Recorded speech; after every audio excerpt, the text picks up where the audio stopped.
आमे गर्वित भारत वर्षर लोकप्रिय नेता पूर्वतन मुख्यमंत्री नवीन पट्टनायक आज विजु जनता दलर सभापति प्रार्थीपत्र आज दाखल कर समस्ते विजु जनता दल तरफ अगणित कर्मी नेतृत्व विधायक पूर्वतन सांसद वर्तमान सांसद समस्ते अभिनंदन जनाऊँ नेतृत्व में ओडिशार विकासर महापर्व को आग को नबू एवं ओडिशार जनसाधारण आमको जो गुरुदायित्व देइछन्ति विरोधी दल जो भूमिका देइछन्ति से भूमिका को नवीन बाबू नेतृत्व में आम आहरी दृढ़तार सहित पालन करूँ। नवीन बाबू 19 तारिख दिन सभापति भाव में शपथ नेला परे ओडिशा को विकासित आग को नवाई ओडिशा रे विजु जनता दल को संगठन को शक्तिशाली करने गोटे विरोधी दलर भूमिका किभली भाव में आम निर्वाह करूँ तार पूर्वभाग तार नेतृत्व नेबे श्रीयुत नवीन पट्टनायक। जदि ओडिशा लोकंकर कल्याण हो जोटा विजु बाबूकर सदाबे जड़े विकसित पुरुष एवं अन्यतम बरपुत्र ओडिशार ताकर जीवदशार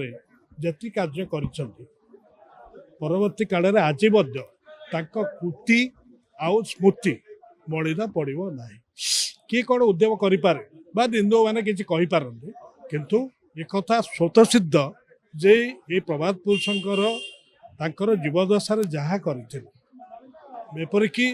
भारतर प्रथम स्वाधीनतार परवर्ती काल में से कांग्रेस थे से कांग्रेस मुख्यमंत्री थरे होते जनता थरे मुख्यमंत्री किंतु सदा बेले लोक कल्याण था 25 टका मजूरी हो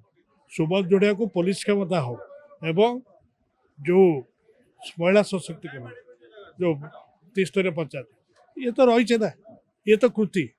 ना जो मैंने राजनैतिक प्रतिद्वंदी थिले सहित ताकू केबे झड़र इगल कही न था केबे धरणे कृष्णसार कही न था केबे माटीर मूर्तिकार कही न था तेणु तांकर आम भागवत कही प्राणीर भल मंद बाणी मरण काले जाणी जो